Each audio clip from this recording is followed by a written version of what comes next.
Alors on se retrouve aujourd'hui pour l'introduction, enfin je vous avais fait quelques vidéos déjà, mais on va revoir l'introduction au SQLI, à l'injection de failles SQL. Ok, donc c'est un petit préambule, mais il s'agit aucunement de vous apprendre le langage SQL qui est extrêmement complexe, hein, qui demande des années d'études pour parfaitement le maîtriser. Donc bien sûr, hein, une connaissance préalable du langage SQL est fortement recommandée, mais je vais vous montrer comment, hein, on peut, via des exemples simples, en fait, rentrer dans les bases de données, les pirater, hein, ni plus ni moins, ou contourner des mires de connexion sur des serveurs, etc., etc. Hein. Donc on va voir comment on met en place ces fameuses requêtes SQL, qui sont en fait, on parle d'injection de requêtes SQL, ce sont typiquement des requêtes qu'on dit, hein, mal formées. Ok?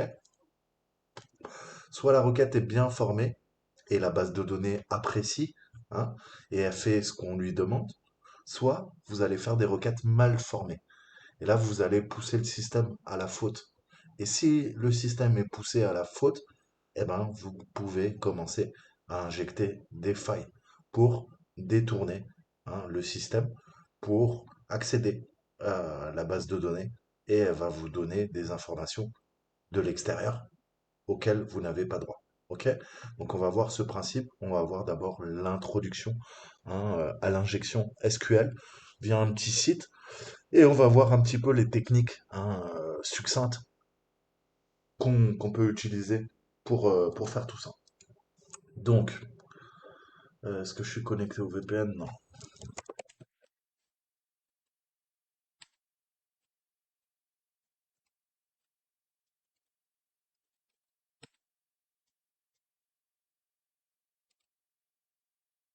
Donc, vous voyez tous les jours, hein, tous les jours, vous voyez quoi? Vous voyez des mires de connexion qui vous disent, eh, vous voulez profiter de notre service, de notre forum, de notre site web? Connecte-toi. OK? Vos réseaux sociaux vous demandent à longueur de journée de vous authentifier. Sinon, il y a quoi? Il y a un petit cookie dans votre navigateur, hein, et ça vous connecte automatiquement. C'est l'avantage du cookie. Donc déjà, petite introduction.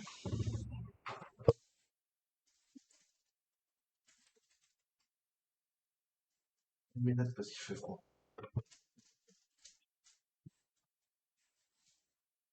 Donc l'injection SQL, c'est quoi? C'est une technique, comme je vous disais, par laquelle en fait les attaquants peuvent exécuter leurs propres instructions SQL malveillantes, hein. Généralement, on appelle ça une charge utile.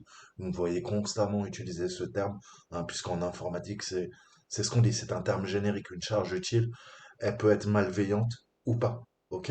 Elle peut pousser l'ordinateur à la faute ou elle peut être utilisée tout simplement pour lui donner des instructions. Ok? Nous, on va utiliser des instructions SQL malveillantes, en fait, hein. Les attaquants, ils peuvent voler des informations dans les bases de données d'une victime. Pire encore, et ils peuvent être en mesure d'apporter des modifications de la base de données. Hein, je vous ai déjà expliqué, on a cette fameuse triade, hein, qu'on appelle CIA. Ok? Et le dernier truc qu'on veut, hein, que ça soit dans votre entreprise ou dans n'importe quelle base de données, non, calme-toi,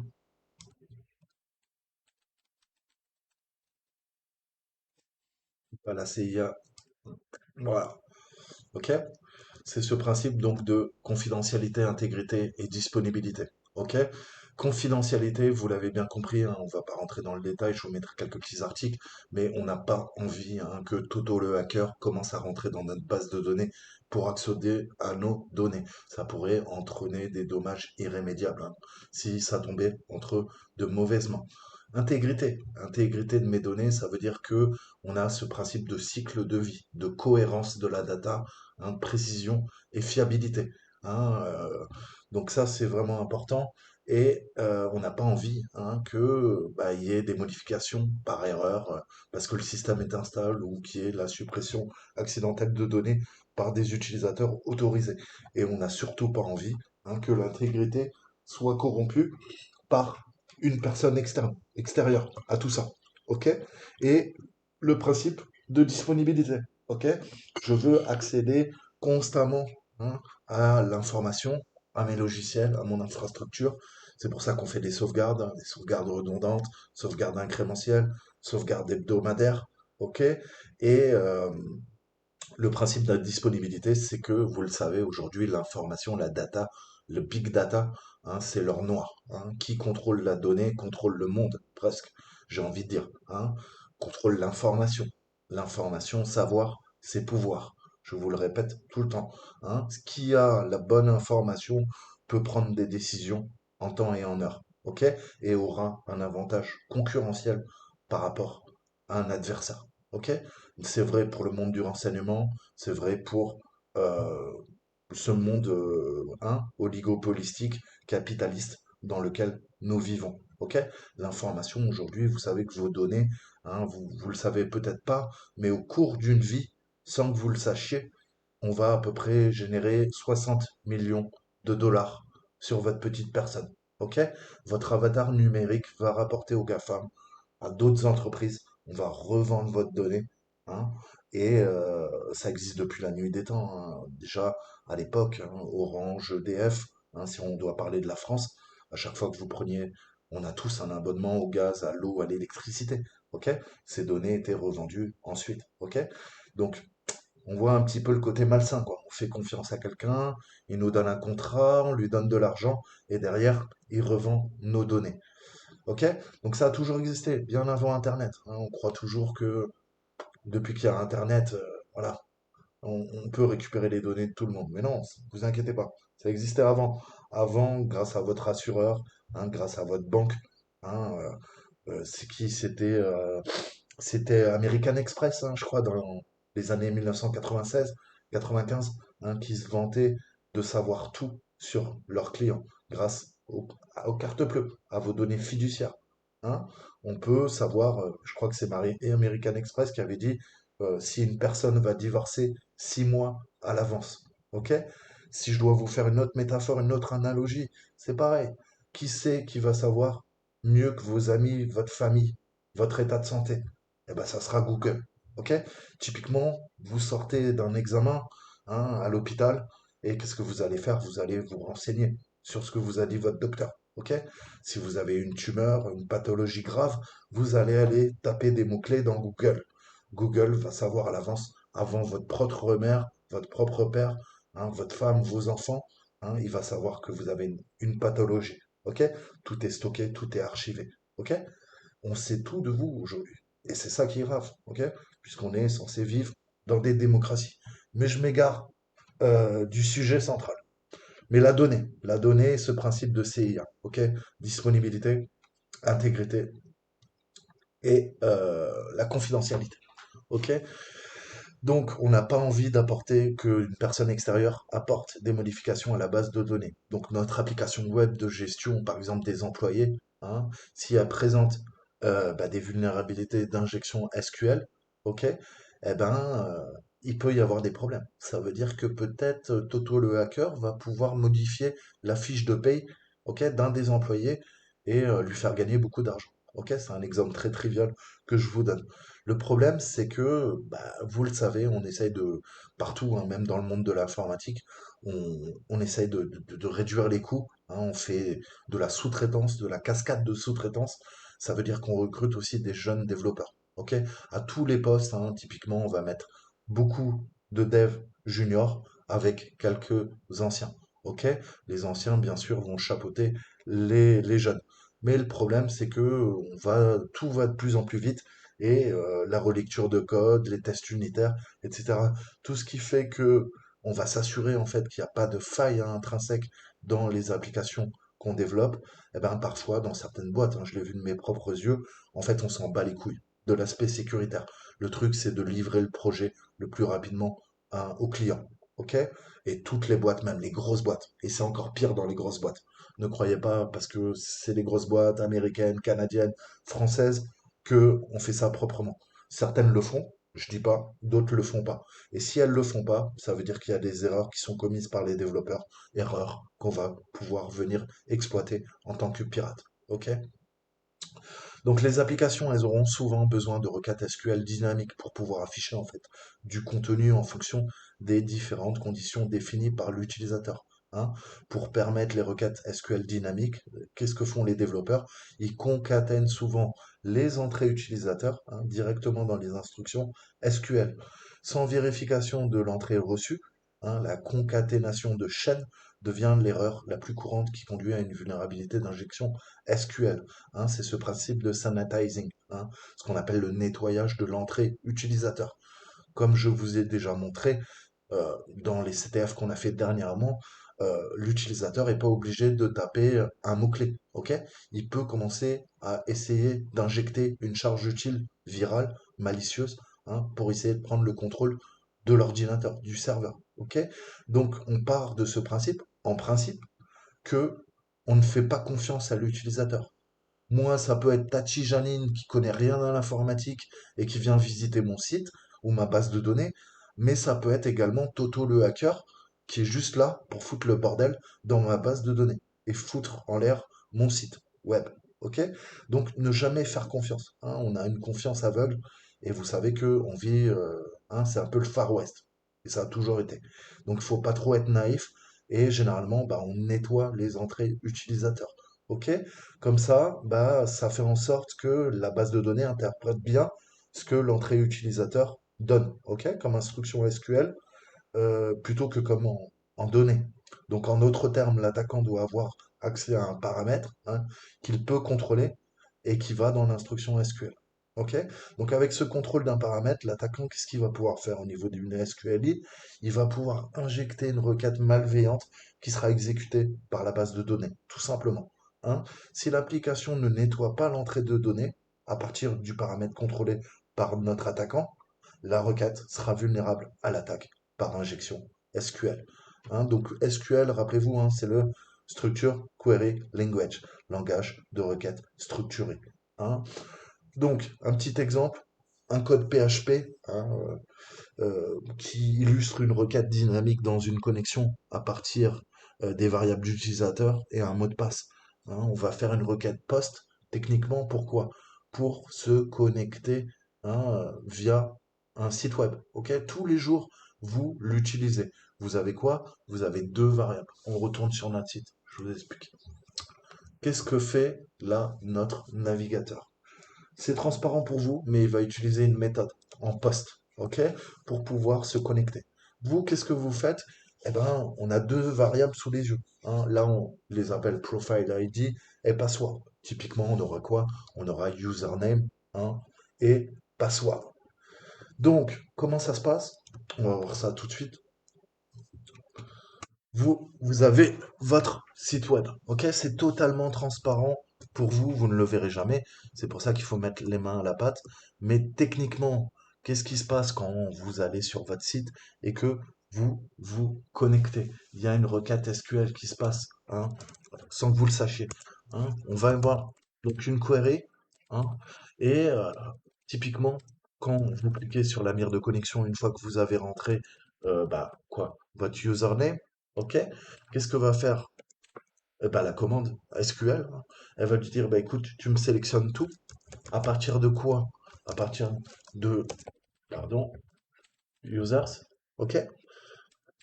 Ou, eh ben, le username, hein, est égal, bah, on peut prendre n'importe quoi, hein, mais ce que vous voulez, hein. Toto le hacker, ok? Ensuite, ça fait quoi? Bah, on a notre requête en poste, hein. Ça va pousser et ça va dire, bah écoute, tu vois, hein, tu me prends le quoi? Le user, ok? Et ça, euh, tu vérifies également, bah c'est un couple, hein, que password est égal à quelque chose. Alors, titi, tata, tata, on s'en fout, hein, c'est pas le problème, compris.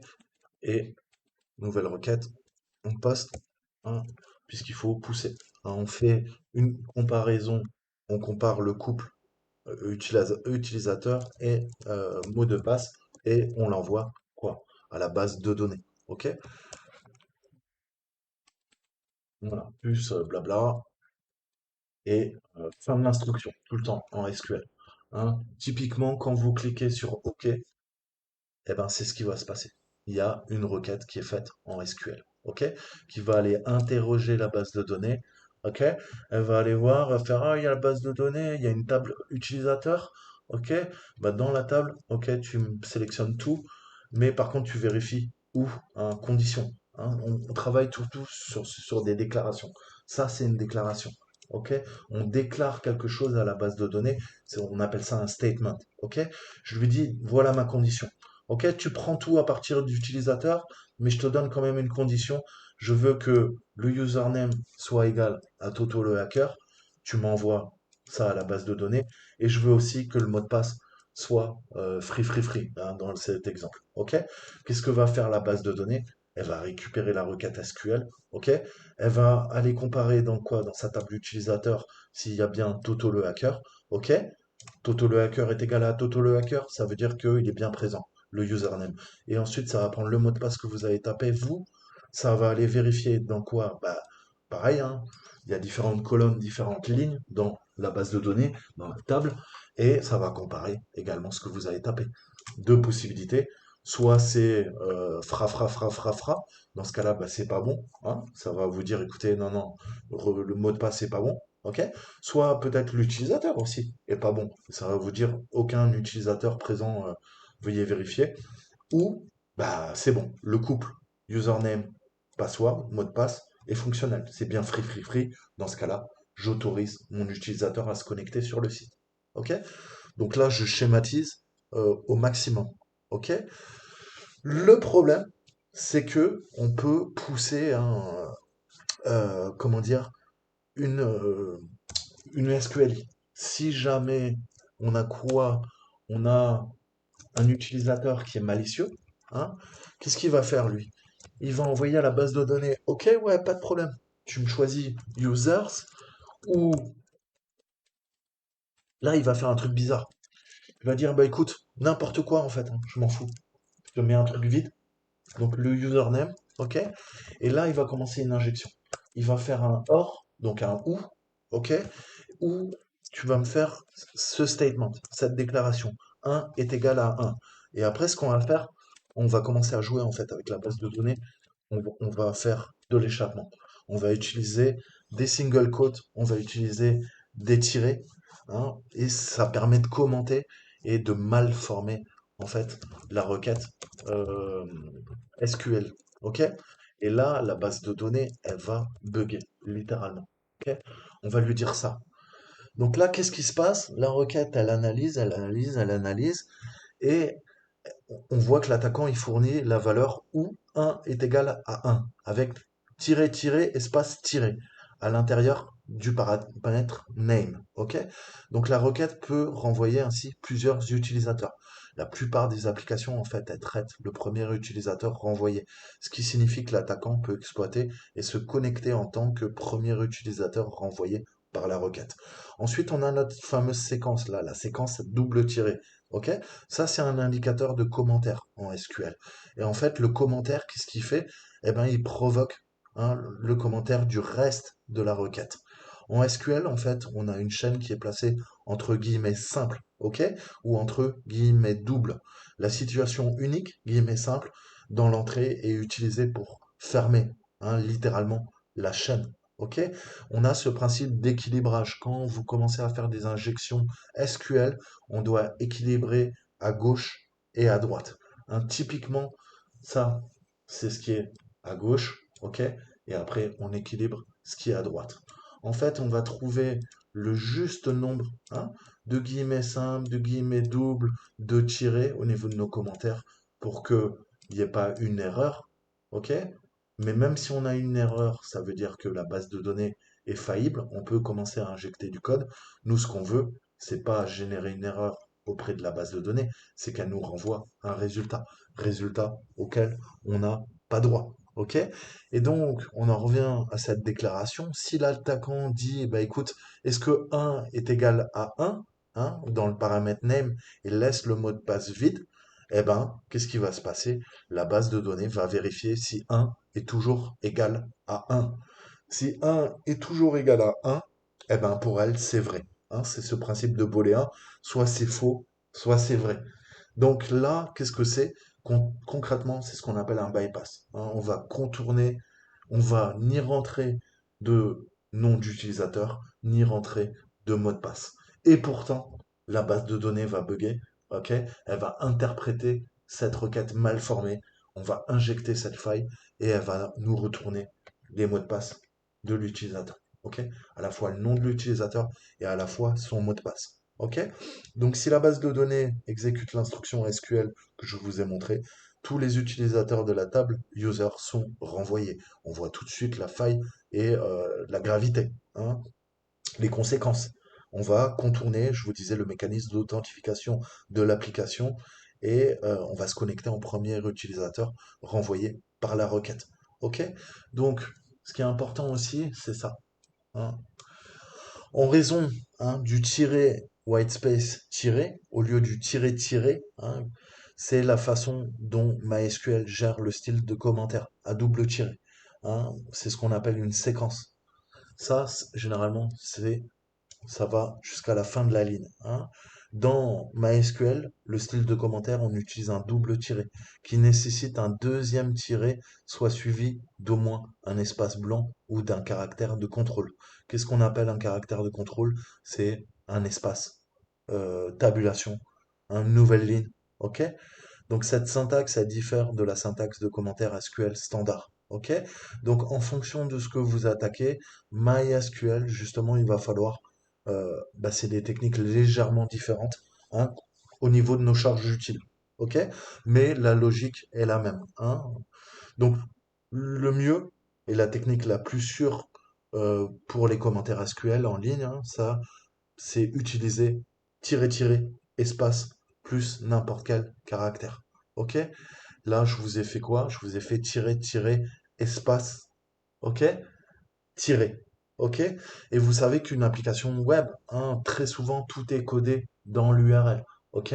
Je peux pas mettre d'espace dans une URL quand je suis sur un site. OK? Vous voyez que là, typiquement, il y a quoi? Il y a des pourcentages. OK? Pourquoi? Parce que tout est codé dans l'URL. Je vais faire un test, je mets Toto, je l'envoie, ok, voilà. Il vérifie, il passe en paramètres là, mais vous voyez bien qu'avant, on avait quoi? On avait des trucs qui sont passés en paramètres. Et qu'est-ce qui se passe quand je fais ça, espace, ça? Eh ben, automatiquement, si on doit l'encoder, en fait, ce que comprend l'application, c'est ça. Pourcentage 20. OK? Pourcentage 20. Donc ça sera toujours décodé en tant que quoi? Que ça. Et ça, c'est parfait pour nous parce que c'est le début d'une bonne injection SQL. OK? Donc là, vous allez voir ce qu'on appelle un input non-string. C'est le premier type d'injection. C'est une zone de saisie sans chaîne, hein. On a un utilisateur qui cherche à se connecter à une requête, hein. Et l'application, qu'est-ce qu'elle fait typiquement? Elle va aller vérifier l'UID, le name, le profile ID, le salaire, hein, le numéro de passeport, le email, le surnom, etc., hein, dans une table qui s'appelle user table, ok? Et elle va vérifier le profil, elle va vérifier également typiquement le mot de passe, ok, qui a été passé, ok?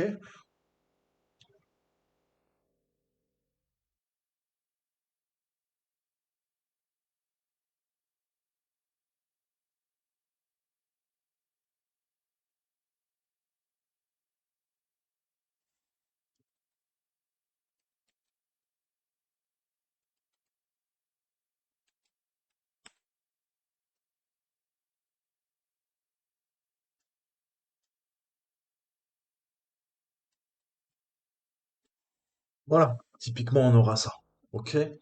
On va avoir quoi? On va avoir un select, hein? On sélectionne tout ce qu'on veut. Ensuite, on lui dit, bah, à partir de la table utilisateur, ou nos conditions. Là, le profil ID il doit être égal à 10, ok? Et le password, ok? C'est cette chaîne, ok? Donc, on voit bien que quand l'utilisateur se connecte, on a le paramètre qui est accepté. C'est un entier, et on peut le voir ici. L'entier, il est égal à toi, c'est un entier, un relatif positif, ok? Et comme il n'y a pas de nettoyage de l'entrée, il est possible de contourner la connexion en utilisant n'importe quelle condition true, hein. qu'est-ce que je vais lui dire? Je vais lui dire un ou un est égal à un. OK? Qu'est-ce qu'il va faire? Enfin, qu'est-ce qu'elle va faire la base de données? OK, ça va faire un bypass. Pourquoi? Parce qu'elle va dire un, bah ouais, un ou un est égal à un. Un est toujours égal à un en mathématiques. OK? Donc, on voit que la condition est vraie. Si la condition est vraie, on donne accès et on fait le bypass au niveau du login parce que la condition est vraie. OK? Donc ça, c'est un premier type d'injection. OK? C'est au niveau de l'input box non-string. OK? Donc on peut essayer hein, d'injecter ça. Qu'est-ce que je vais faire? Je vais lui dire, écoute, euh,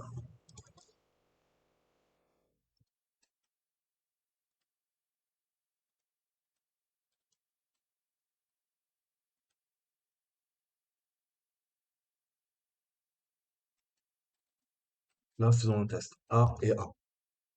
OK? On voit qu'il le passe. Hein. A et A. On voit que c'est passé en paramètres. On a bien profile ID, on a bien password. OK?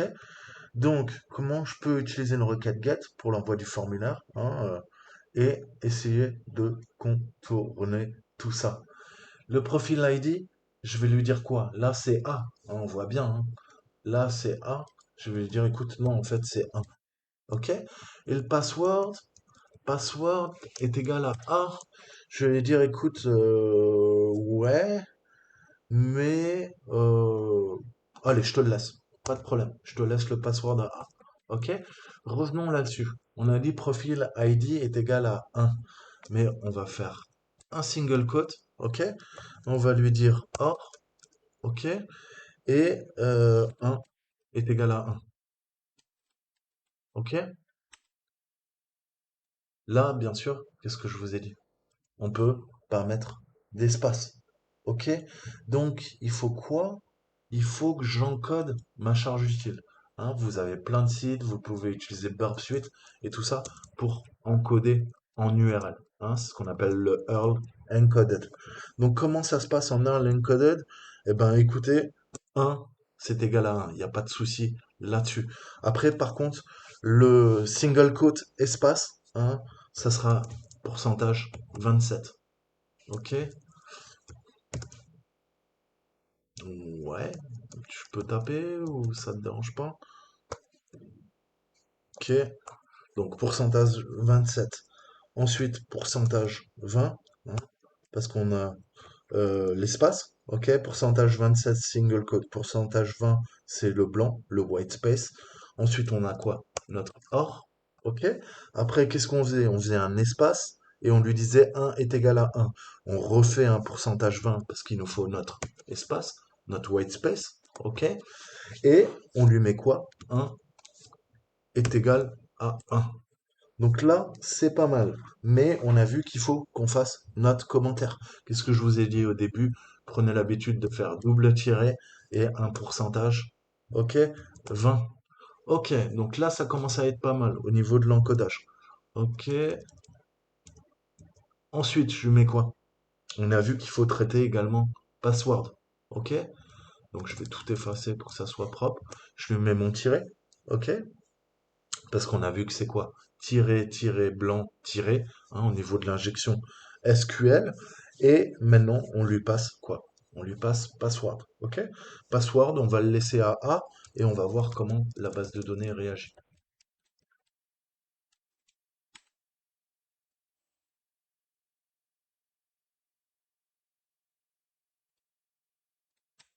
Là, elle m'encule. Pourquoi elle m'encule? Alors, on va tester là-bas. Profil ID 1. Euh, hum, hum,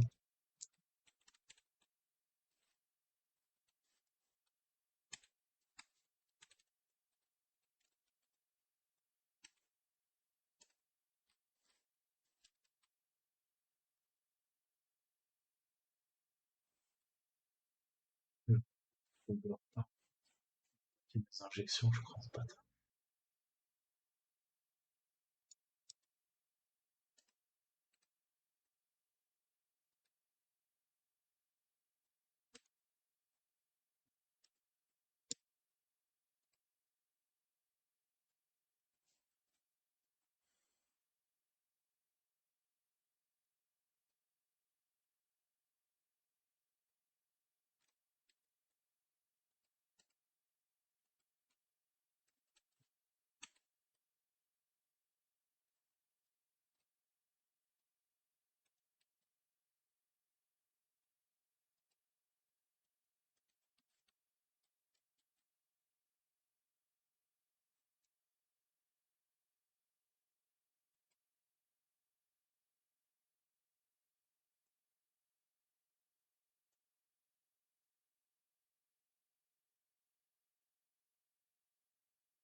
Donc, qu'est-ce qu'on a vu?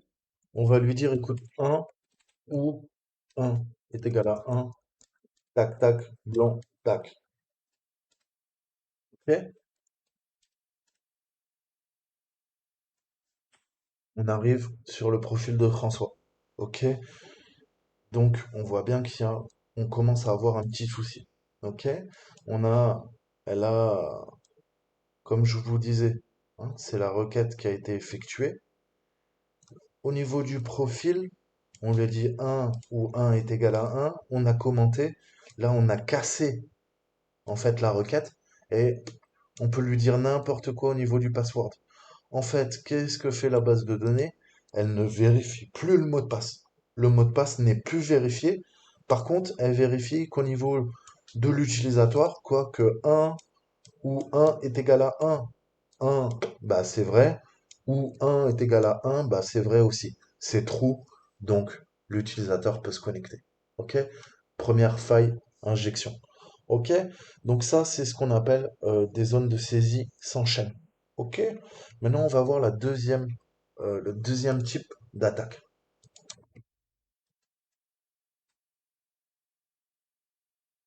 Donc c'est ce qu'on appelle l'input box strings. OK? Si on devait le traduire, ça serait chaîne de zone de saisie. OK? Donc dans ce défi, on utilise la même requête que dans le défi précédent. Toutefois, le paramètre attend une chaîne au lieu d'un entier. On a vu qu'on travaillait tout à l'heure sur 10. Profile ID est égal à 10. Quelle est la différence? Maintenant, on a des single quotes. S'il y a des single quotes, vous le savez en programmation, hein, pareil en base de données, on travaille sur quoi? On travaille sur une chaîne, un string. OK? Donc, il va falloir modifier ce string. S'il attend un string, une chaîne, on va modifier notre charge utile pour contourner légèrement, hein, la technique, la modifier légèrement, mais ça fonctionnera pareil. Comment je vais modifier? Qu'est-ce qu'on avait avant? On avait un ou un est égal à un. Et ben là, vous l'avez bien compris. OK? Je commence là. Là, j'en ai qu'un. Le un, par contre, je le mets comme ici, là-haut, hein. Je le mets entre single quotes et l'autre un également. OK? Est-ce que ça marche? Allons voir. OK?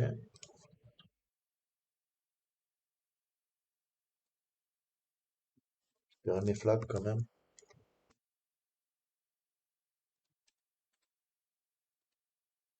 OK. Donc, main, box. OK? Et là, qu'est-ce qu'on a dit? Hop, un, on est d'accord? Ou un est égal à un, tac, tac, tac, tac.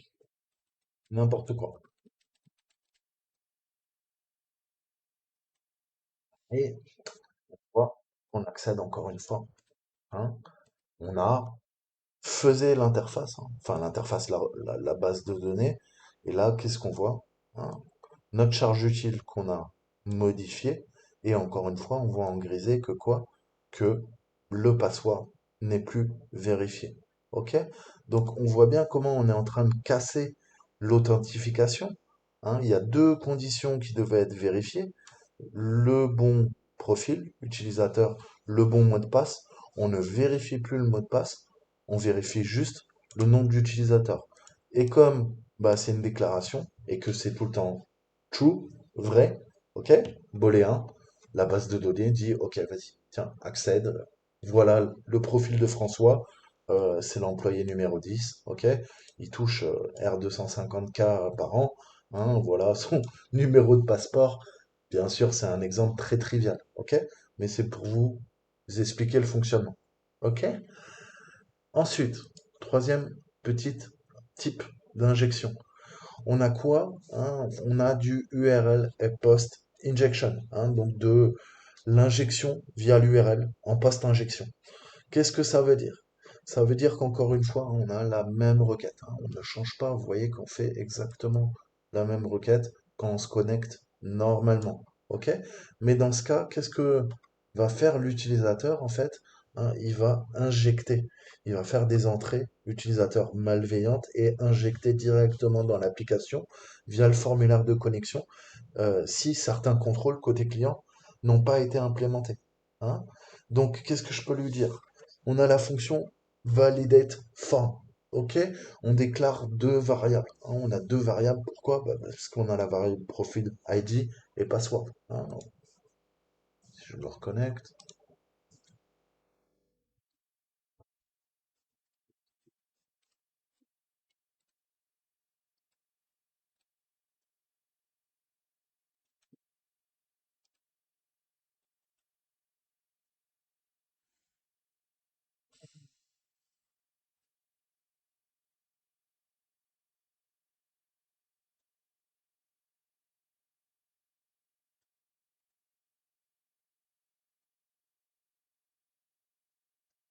Donc, on a nos deux variables. Hein. On a quoi? Document, input form. OK? Ça, en JavaScript, bah oui, c'est en gros, tu rentres, hein, c'est un document, tu rentres dans le formulaire, quoi? Eh ben, le profil ID et le password. Et on travaille sur quoi? On travaille sur des valeurs. OK? Pareil, JavaScript. Donc là, on a une fonction hein, qui s'appelle validateForm. On ouvre notre boucle, ok? Déclaration des deux variables. À la fin, en JavaScript, on a tout le temps nos points-virgules. Hein. Ça, l'ordinateur comprend que fin de l'instruction, première déclaration, deuxième déclaration. Et là, on rentre dans notre boucle if, ok? On utilise quoi? On utilise des expressions régulières. Hein. Techniquement, le code JavaScript, il existe un ID de profil et un mot de passe. Hein. Ça contient uniquement des caractères compris entre quoi? Vous voyez la première expression régulière là? Ça veut dire quoi? Ça veut dire en regex, ça veut dire bah, tout de A à Z, de grand A à grand Z et de 0 à 9. Hein. Donc, si on doit schématiser les contrôles côté client, vous savez qu'on fait des vérifications dans votre navigateur, c'est le front-end, hein, ça vous permet de naviguer, c'est le client, c'est votre ordinateur. Et votre ordinateur se connecte à quoi? Au back-end. Le back-end, c'est quoi? C'est le serveur, ok? Qui gère quoi? L'application web, le site web et la base de données derrière, ok? Donc, les contrôles côté client ne sont là que pour améliorer en fait l'expérience utilisateur et ne sont en aucun cas une fonctionnalité de sécurité. OK?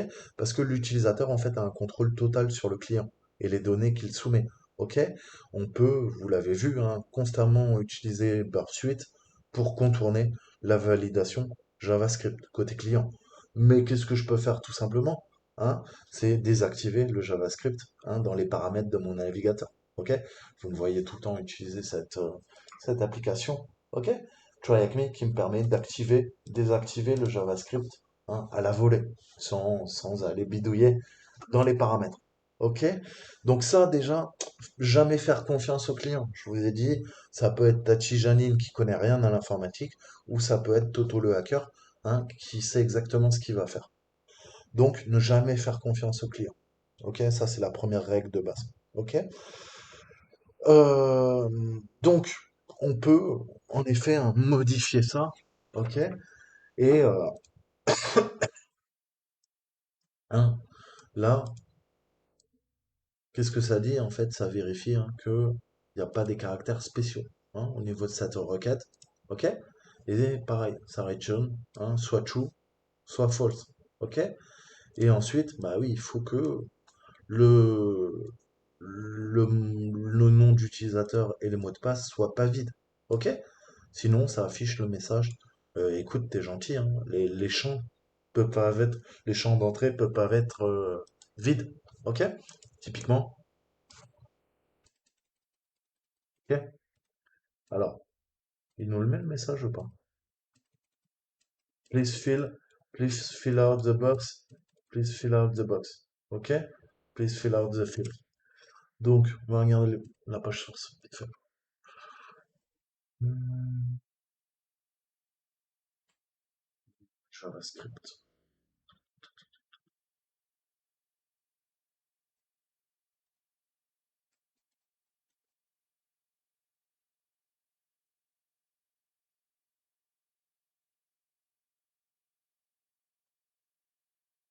OK?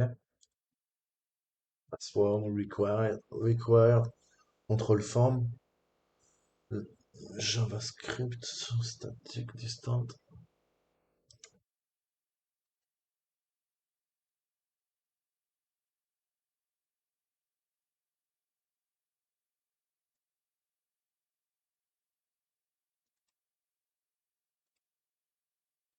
Donc deux vérifications. OK? Première vérification dans cette boucle, on a quoi? Grâce aux expressions régulières. OK? On va tester quoi? Ce qu'a rentré, hein? L'input value qu'a rentré notre utilisateur. OK? On vérifie que faut que ça soit false et false. C'est-à-dire quoi? On fait une première vérification sur le nom d'utilisateur. On regarde qu'il y a quoi? Qu'il n'y a pas de caractères spéciaux. OK? Si c'est bien ça, OK? Qu'est-ce qu'il a le droit notre utilisateur? On l'a vu de A à Z, minuscule, majuscule, de 0 à 9. Tout le reste, hein, c'est pas bon. OK? Donc si ça c'est bon, hein, ça c'est bon, ça passe. Sinon, bah c'est que c'est faux. Donc ça aussi c'est faux. Donc ça affiche l'alerte hein, qui va pop-up. Désolé, hein, peut pas contenir de caractères spéciaux. OK? Typiquement,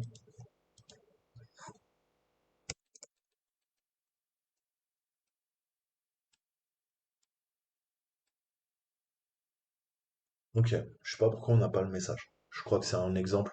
C'est pour ça il nous le montre. Est-ce que je peux passer au 3? Attends, on va voir.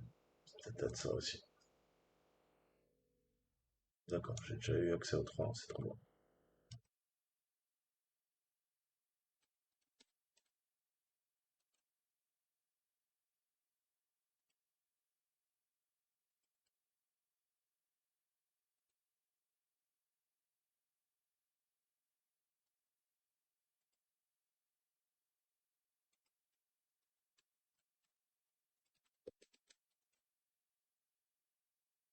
Voilà. Donc là, on voit bien, si je tape des étoiles, on a l'alerte. L'alerte, c'est simple. En JavaScript, l'alerte, ça vous fait popper cette petite fenêtre. OK? Et on voit bien que si je pousse à la faute l'application, elle me dit bien The input field cannot contain special characters. OK? C'est exactement ce qu'il y a dans le code. OK? Là, on est rentré dans cette boucle. OK? Il a vérifié quoi? Ça, c'était sur true. Et ça, c'était sur false. True, false, ça veut dire que c'est false. OK? Ça veut dire que il envoie le message. Si je lui mets par exemple true true, ok? Comment je fais un true true? Vrai vrai, bah, ça veut dire que Toto c'est vrai, hein, c'est des minuscules de A à Z. Et mon mot de passe, je vais mettre Tata. C'est vrai, c'est des minuscules de A à Z. Je peux même mettre 13, ok? De 0 à 9, pas de problème. Il me dit juste que ça n'existe pas, ok? Mais on est sorti de cette boucle, ça c'est vrai. Ok? Et après, on a un autre truc. Alors là, je sais pas si on va nous le mettre. Voilà, si je mets rien, non, il ne nous met pas le message d'erreur. Ok? Mais voilà, ça peut pas être vite. Ok? Donc, ça, c'est vérifié via le JavaScript. Et bah, comme je vous disais, on peut contourner tout à fait ça via notre ami Burp Suite. Ok? On va voir ça plus tard. Donc là, qu'est-ce que je peux faire? Si on analyse, on va faire du Earl Injection, hein. On va voir comment injecter ça dans du get. Ok? Là, on attaque en post, mais on peut le faire en get, hein, méthode get directement dans l'URL. Ok? Qu'est-ce que ça signifie? Ça signifie que si je mets A et je mets A, qu'est-ce qu'on voit là? Hein? On voit que c'est A qui est passé. Ok? Et profile. Ok? Donc, qu'est-ce que je peux faire? Je peux lui dire pareil, un, ok? Ou un égal à un, ok? Tirer, tirer, espace, tirer, ok? Là, on commence à injecter. On est d'accord? Je suis en train, dans l'URL, d'injecter quoi? Eh ben, ma faille SQL. Ok? Et après, il y a quoi? Il y a le password, a person, password est égal à un. Ok? Si je fais ça, ça fait quoi? Ok? Ça passe aussi. C'est injecté, on récupère la valeur. Mais qu'est-ce que je vous ai dit? Je vous ai dit, pensez que parfois, vous pouvez être bloqué. OK? Et en fait, quand vous tapez ça, qu'est-ce que fait le navigateur? Il l'encode automatiquement. OK? Qu'est-ce que ça veut dire? Ça veut dire, on a vu, qu'est-ce qu'on a, on a joué sur les deux paramètres. Avant, on était sur A, Et A, là, on lui a dit quoi? Password, tu restes A, ok? Et moi, là, qu'est-ce que je te fais? Je te fais un 1 pourcentage. 1, espace, or, 1 est égal à 1, tiret, tiret, espace, tiret, ok? Et après, a person, on passe à l'autre, ok? Donc, ça, en fait, votre navigateur, lui, je vous ai dit, vous pouvez pas mettre d'espace dans l'URL. Il va l'encoder. C'est ce qu'on appelle le URL encoded, hein. Le navigateur va encoder automatiquement ça en URL, hein, encodé en URL, parce que le protocole HTTP ne prend pas en charge tous les caractères de la requête, hein. Elle est codée par l'URL et ça se présente comme suit. Nous, on tape ça, mais en fait, qu'est-ce que fait automatiquement votre navigateur ou pas? Parce que des fois, il faudra utiliser cette technique pour contourner justement les protections, hein. C'est le fameux URL encoded. C'est quoi? Eh ben, on va remplacer les blancs et les single quotes. Pourquoi? Parce que justement, le protocole HTTP ne prend pas en charge ces caractères. Comment on va devoir faire? Eh ben, on recommence. Qu'est-ce qu'on a vu? On fait un et on fait guillemets simple. Guillemets simple codé en URL, c'est pourcentage 27. OK? Pourcentage 27, on vient de faire le petit single quote. OK? Le guillemet simple. Après, on avait quoi? On avait un espace. OK? Donc, l'espace, c'est pourcentage 20. OK? On fait notre OR, mais là aussi, on a un white space. Donc, vous l'avez compris, je remplace également par pourcentage 20, qui est un espace. OK? Après, ça, c'est bon. Par contre, entre tiret et l'autre tiret, tiret, tiret, espace, tiret. Donc là, vous l'avez bien compris, on remplace également par pourcentage 20. OK? Et ça devient notre charge utile. OK? Donc, qu'est-ce qu'on avait après? On a vu, on avait password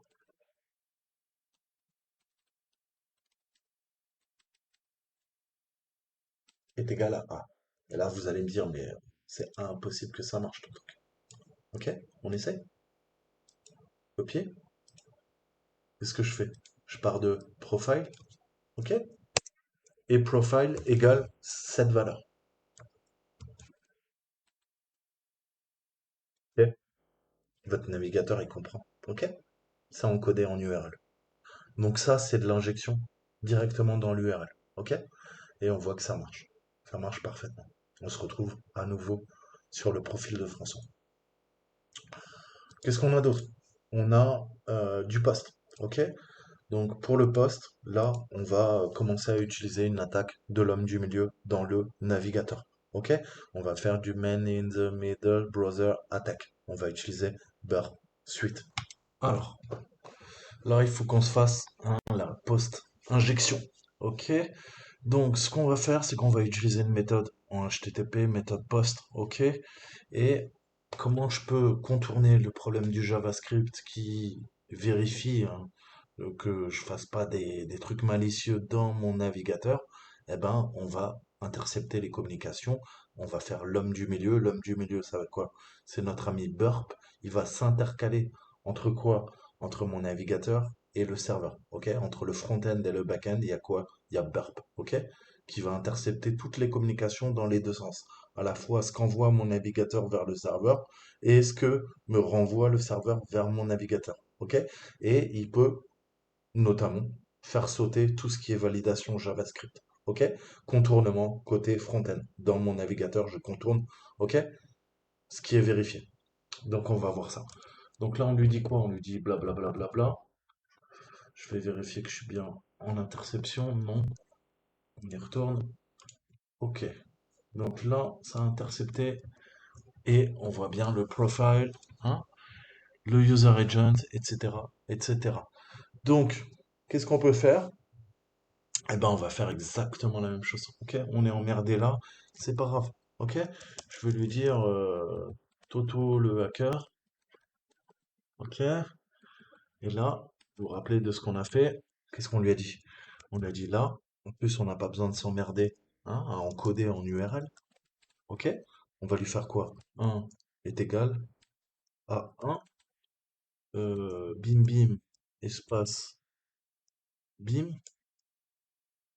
Je crois que même ça devrait passer. Ok?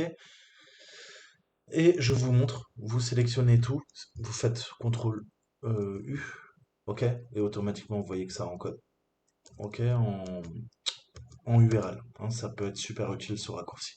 Là, on va l'envoyer comme ça, ok, cookie session, vas-y forward, forward, et on voit que ça passe parfaitement, ok. Donc, via une requête post, injection requête post, hein, et, euh, et voilà, encore une fois, le password se fait sauter et on y accède sans aucun problème. Ok? Donc ça, c'est les techniques hein, qu'il faut maîtriser. Hein, l'input box non-string, l'input box strings, le earl and post injection. Ok? Euh, qu'est-ce que tu veux? Oui, bah écoute, allez, casse-toi. Donc, maintenant, on va faire quoi? On va voir un petit peu sur les statements. Hein. On a vu qu'on avait des déclarations hein, et on peut jouer sur ces déclarations. C'est le principe des requêtes SQL. Donc, si on a une injection SQL qui se produit sur une instruction update, hein, comme son nom l'indique, ça va mettre à jour les informations. Les dommages peuvent être beaucoup plus graves car ils permettent de modifier les enregistrements, hein, ce qu'on appelle les records. Hein. Dans une base de données, vous avez des records, des enregistrements. Dans l'application de gestion des employés, il existe une page de profil de modification hein, qu'on va aller voir.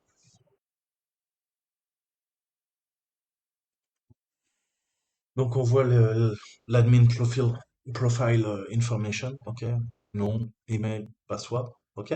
Et donc cette page d'édition permet aux employés de mettre à jour leurs informations, mais ils n'ont pas accès à tous les champs disponibles et l'utilisateur ne peut modifier que ces informations, ce qui est normal. Si le formulaire il est vulnérable à l'injection SQL, un attaquant peut contourner la logique implémentée et mettre à jour les champs qu'il n'est pas censé faire hein, et même pour d'autres utilisateurs. Donc là, pareil, on commence à comprendre le bordel que ça peut être. Nous allons maintenant énumérer la base de données via l'instruction update sur la page de profil. Nous supposerons que nous n'avons aucune connaissance préalable de la base de données. En regardant le code source de la page web, nous pouvons identifier le nom des colonnes potentielles en regardant l'attribut name. Ok? Les colonnes ne sont pas nécessairement besoin d'être nommées ainsi, mais généralement, il y a de fortes chances que ça soit le cas. Ok?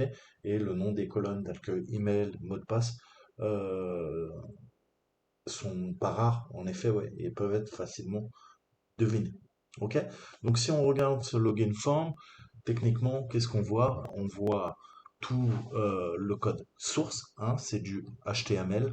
On a nos différentes divs, hein, avec à chaque fois l'input. Hein. On voit pour chaque input, on a quoi? C'est un type texte. Hein. La classe, eh ben, c'est un form control.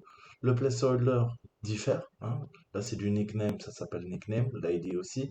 Email, email, email. Hein, placeholder, password, password, password. Donc si vous regardez les nez, hein, à part là, parce que c'est ID hein, que ça s'appelle, enfin, au lieu de name, c'est identification, hein, mais sinon, on retrouve hein, des correspondances. Ok. Donc on a de fortes chances de quoi? De se dire que bah, c'est des colonnes qui existent en base de données. Ok. Donc on peut commencer à faire du fuzzing, hein, à injecter quelque chose de similaire au code qu'on a vu ci-dessous. Hein, et on a vu qu'on a quoi? On a name, nickname, ok, et email. Donc qu'est-ce qu'on fait? On va commencer à injecter des paramètres, hein, essayer de faire ça. Ok?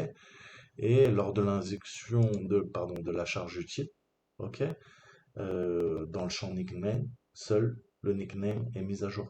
Lorsqu'ils sont injectés dans le champ d'email, les deux champs sont mis à jour. Ok? On voit que nickname test, bah, ça a bien été mis à jour. Et également, quoi? Act, le email. Ok?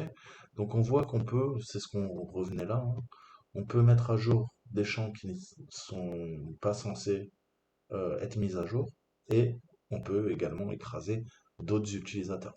Donc encore une fois, on en revient à ce qu'on disait, hein, CIA, bah là il y a un problème au niveau de la CIA.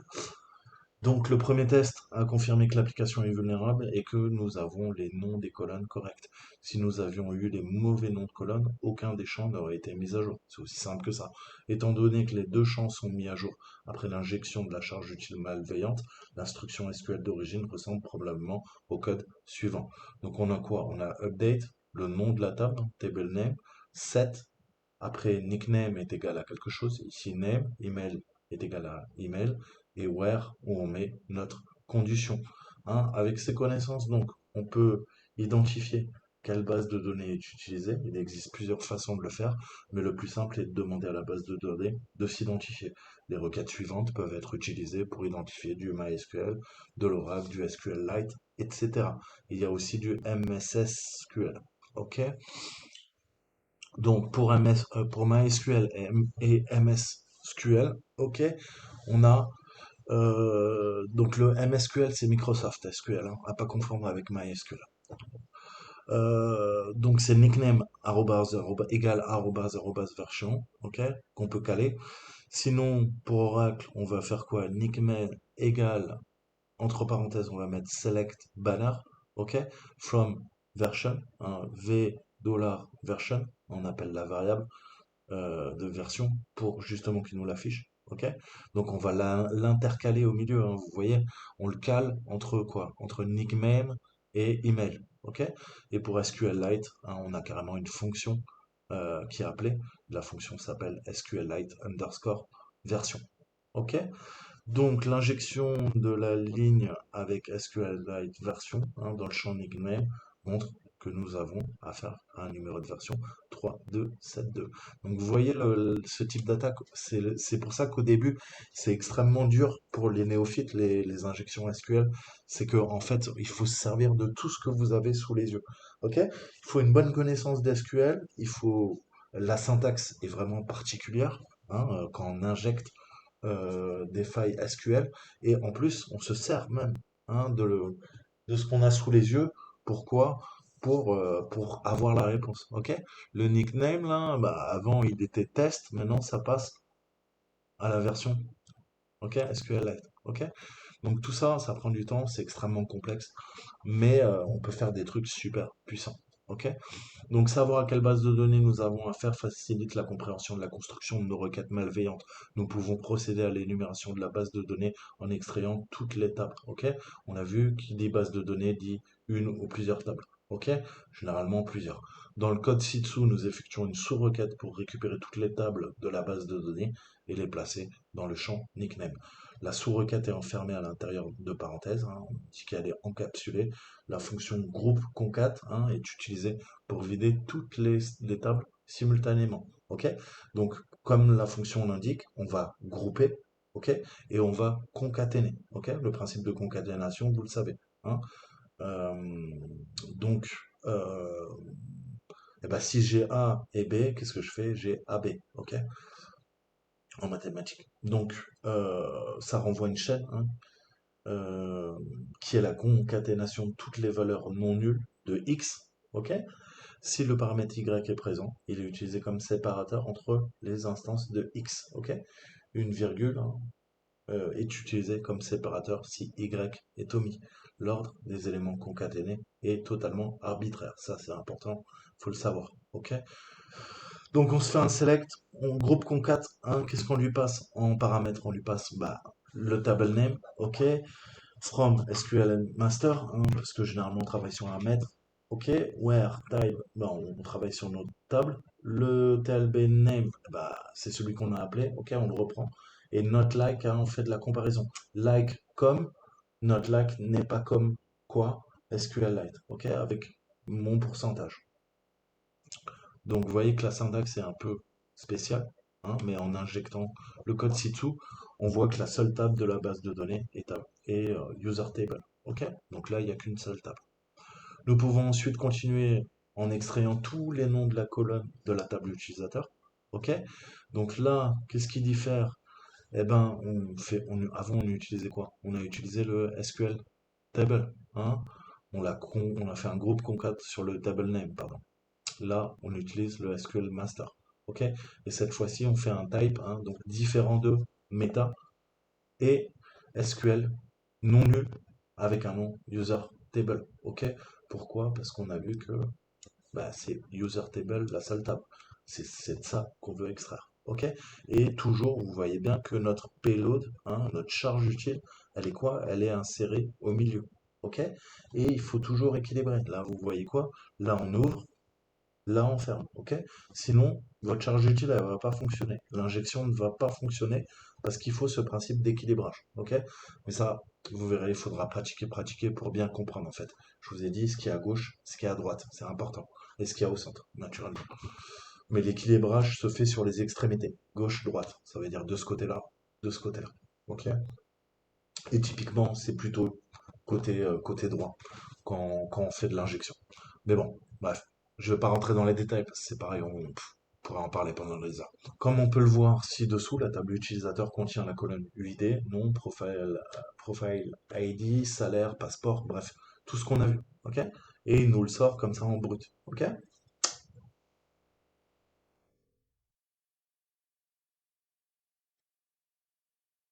Donc on voit hein, comment on attribue les espaces mémoire. Par exemple, quoi?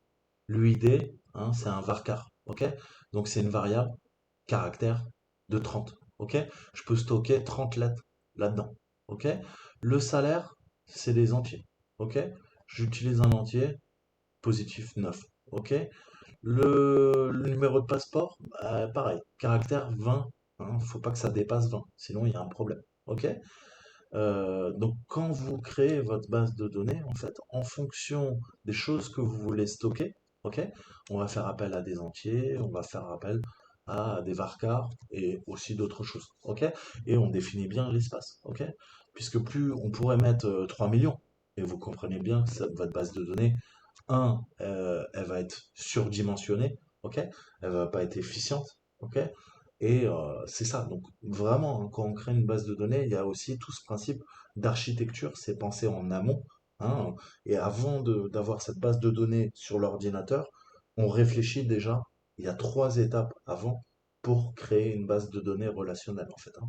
Et le premier truc qu'on fait, c'est on prend un papier, un crayon, hein, et on met en relation. On réfléchit à tout ça. C'est le principe de Meurice et tout ça. Enfin bref, un jour peut-être je vous en parlerai. C'est ce qu'on apprend en fait hein, quand on fait des études de DBA pour devenir administrateur de base de données ou développeur. Donc en connaissant le nom des colonnes, nous pouvons extraire les colonnes que nous voulons de la base de données. C'est le but, exfiltrer les données. Hein, donc la requête ci-dessous, qu'est-ce qu'elle va faire? Elle extrait l'ID de profil, le nom, le mot de passe de la table utilisateur. La sous-requête utilise encore une fois groupe concat pour vider toutes les informations simultanément. Hein, chaque fois on fait cette méthode. Et ensuite, on utilise un opérateur, hein. On a cette double barre verticale, ok, qui est concatenate et qui relie les chaînes de ces différentes opérandes. Ok, donc on le voit là, on le voit là, on le voit là, on le voit là, on le voit là. Ok, ça nous permet que ça soit pas trop le bordel. Sinon, ça serait illisible. Ok, donc après avoir vidé la base de données, nous pouvons voir que le mot de passe, bah, il est où? Il est sous forme de hash. Comment je sais ça? Password, ok. Donc si je regarde, on a dit quoi? Séparation, hein. Séparation avec nos virgules. Là, on a notre deux points. Ça, c'est le H, ok. Donc, qu'est-ce qu'on va faire? On va le passer via name.h, hein, ce que je vous conseille, ou vous pouvez utiliser l'ancien HIO, ok, ou HID, pardon, pour identifier, c'est du SHA-256, ok. Donc on va utiliser l'outil du GCHQ, hein, Cyberchef que vous connaissez maintenant, et on va pouvoir lui dire, écoute, ah oui, d'accord, donc il tape password 1, 2, 3, il choisit un password bidon, ok, il redemande d'encoder en SHA-2 cette fois-ci, en SHA-2 256, hein, au niveau du size par contre, ok, et il réinjecte ça en base de données, ok, donc là, qu'est-ce qu'on a fait typiquement, hein? On met à jour le mot de passe de l'utilisateur admin, ok? On le réinsère en base de données, sauf qu'on a modifié le mot de passe, ok? Donc vous voyez encore une fois la puissance, quoi, hein. L'administrateur va essayer de se connecter avec son mot de passe, on l'aura jeté du système. Maintenant, nous, on se connecte à sa place. Lui, il peut plus. Vous vous rendez compte du délire? Donc voilà. Connectez-vous à l'update statement, exploitez la page de profil pour trouver l'indicateur. Les informations d'identification qui peuvent être utilisées sont profil ID et mot de passe Tor.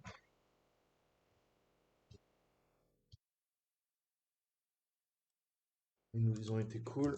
Ils nous ont donné le profil ID c'est 10 et c'est Tor. Donc on arrive là-dessus. Comment je peux mettre à jour des cases dans la base de données, en colonne, ligne, auxquelles je n'ai pas le droit? Par exemple, on pourrait quoi? S'amuser à modifier le salaire ou le passeport. On est d'accord. Donc le premier truc, c'est que il faut aller voir la source, hein, et regarder. On a vu, hein, qu'est-ce qui nous intéresse. On a l'employee ID, le salary, le passport number, le nickname, le email. Ok? Donc ça, il y a de fortes chances, comme on l'a vu, qu'il faille jouer en fait sur ces différents paramètres. Si je veux par exemple modifier le nickname, hein, donc le prénom et le mail, comment on pourrait s'amuser à faire ça?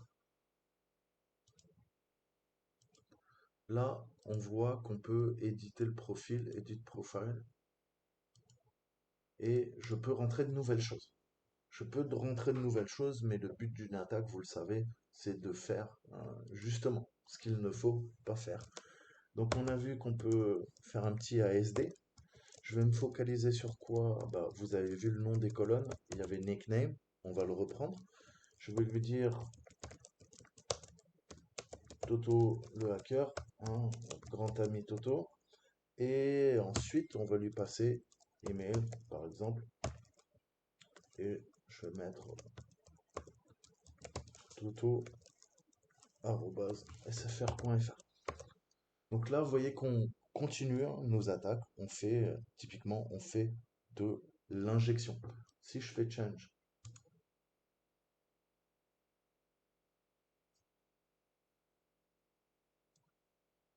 il exécute bien la requête. Donc on voit que on peut faire des choses. Là, j'ai effacé. Reprenons. On va faire un test simple.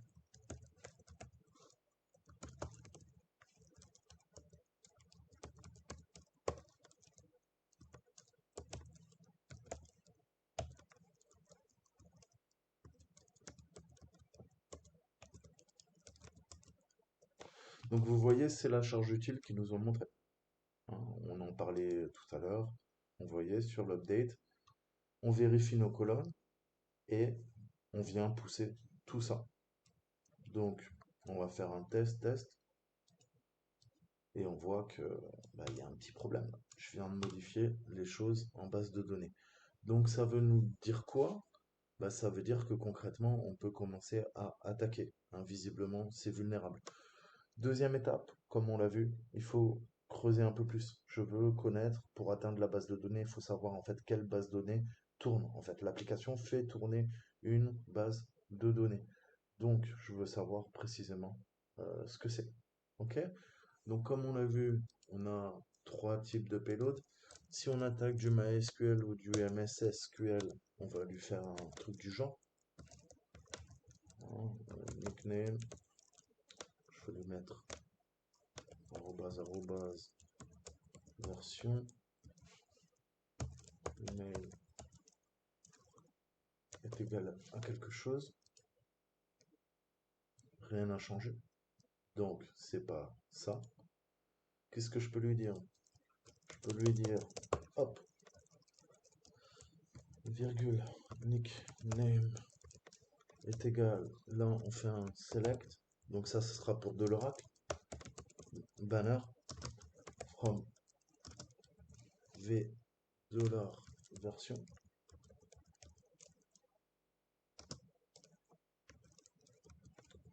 Email. On referme. Toujours rien. Troisième type de payload. Pour connaître la version de la base de données, ça doit être du SQLite. Je lui fais quoi? Je lui fais également un nickname. Rien ne change. Sauf que là, on va faire un SQLite. On va appeler la fonction, hein, SQLite version. et on lui passe le email comme d'habitude. Et là, ça répond. J'ai bien, comme dans l'exemple que je vous ai montré tout à l'heure, on a bien le numéro de version qui apparaît. Qu'est-ce qu'on peut en déduire, comme vous l'avez compris, que c'est une base SQLite qui fait tourner notre application web. Ok? Donc on continue, hein, c'est vraiment une attaque séquentielle.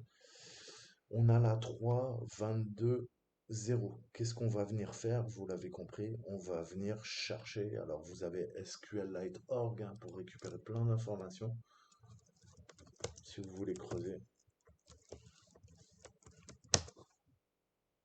Voilà, ça nous dit la dernière version. J'ai la documentation. Hein. Qu'est-ce que je peux utiliser? Est-ce que je peux chercher, par exemple, qu'est-ce qu'on a vu? Groupe underscore concat. Hein, on a vu qu'on se servait de ça pour attaquer la base. Groupe concat. Avec une clause. Select groupe concat. Ok? Donc là, vous avez toute l'aide, en fait. Hein. Ça vous servira.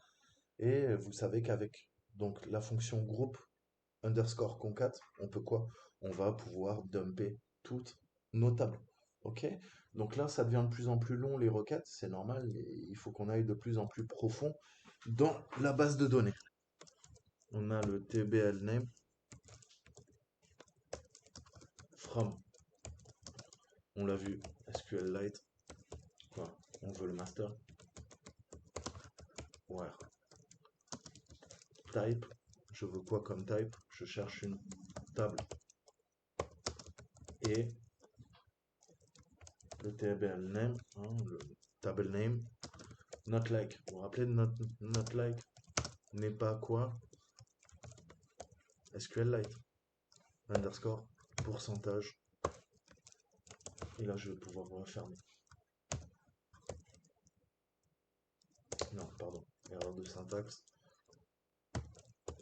Alors au début, je sais, hein, c'est pour ça qu'il faut connaître vraiment les syntaxes SQL, le langage SQL, sinon vous allez galérer. Et là, si on pousse, on récupère. On voit qu'il y a deux tables. Ok? Et comme je vous disais, hein, je n'invente rien. Vous pouvez vous connecter, la salle est gratuite. Qu'est-ce qu'on a vu?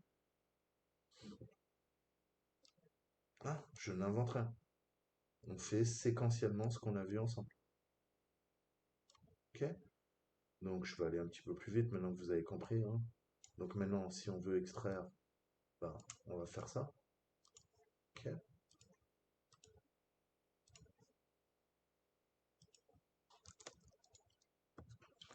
Donc, vérifions la syntaxe.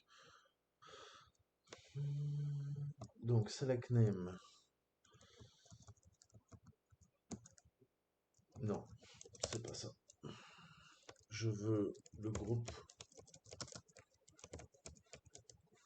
concat. Sur quoi? Sur le table name. Ouais, ça, from, ouais, ça, y a pas de problème. Il faut que je mette le table name.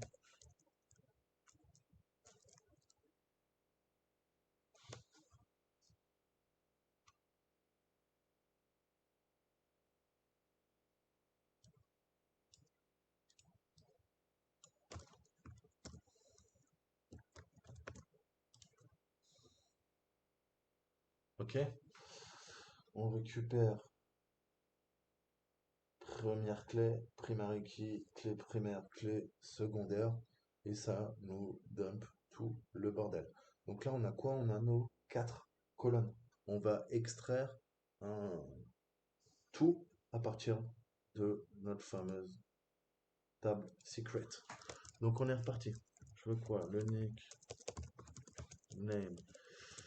On a dit quoi? On veut quoi? On veut faire notre select. Ok. SQL. À partir de quoi? On l'a vu, on travaille sur SQLite Master. On fait notre déclaration. Où?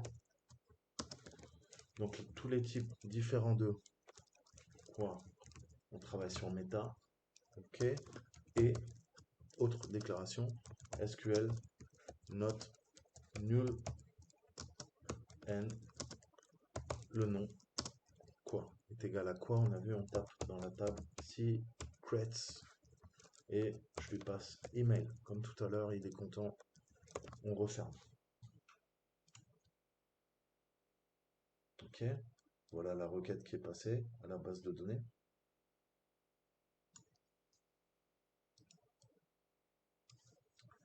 Secret text not nul nul nul nul nul. Ok, donc là maintenant on a quoi? On a trois colonnes. Ok, on commence à trouver l'endroit précis où c'est présent. Ok, comment je sais que j'ai trois colonnes? Il me dit dans secrets, une première colonne c'est ID integer primary key.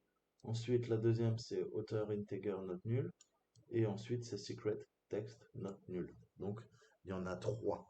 Maintenant, qu'est-ce qu'on a vu? Dernière étape, il faut la concaténation. Hein, on avait vu, pour pouvoir dumper tout ça, on utilise l'opérateur concaténer, les doubles barres.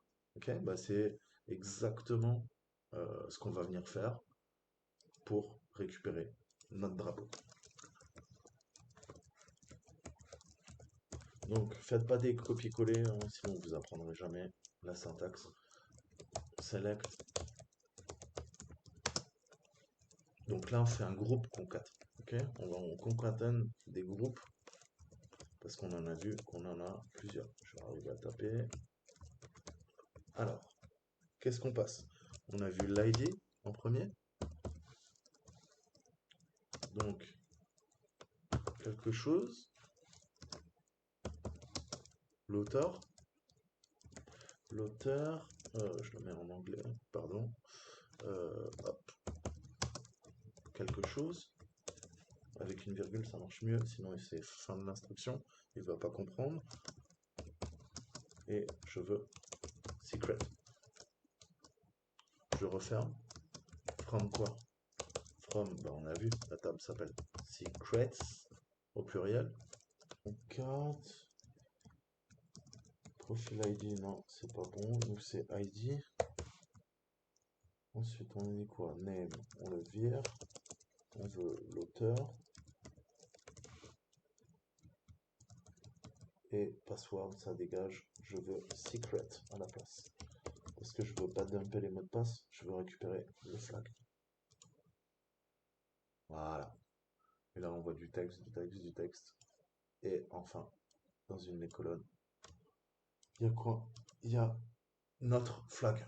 Ok, donc vous voyez comment de façon séquentielle, on va venir énumérer la base de données, trouver dans la base de données les bonnes tables, se focaliser sur la table qui nous intéresse et ensuite lui dire, bah écoute, je veux telle colonne, ok, que tu m'affiches telle ligne, telle colonne pour extraire, exfiltrer les données de la base de données.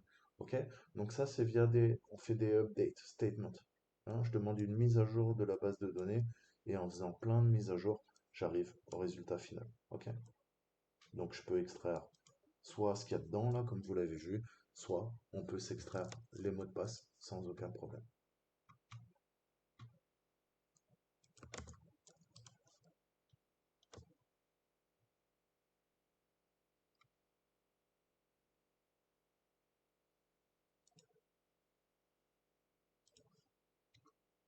Donc je remonte, hein. Si on fait la même chose avec le profil ID, name, password, ok, profil ID, name, password, je dump tous les mots de passe hachés de la base de données. Voilà, on a les haches, ok, on peut les craquer, on peut les remplacer, etc., etc. Ok, donc vous voyez vraiment la puissance. Donc dans la prochaine vidéo, on verra bah, le reste, hein, le Broken Out 2, 3, les notes vulnérables, entre guillemets, comment changer de password, de mot de passe, et le book title 1 et 2. Voilà, je vous dis à très bientôt. Ciao, ciao.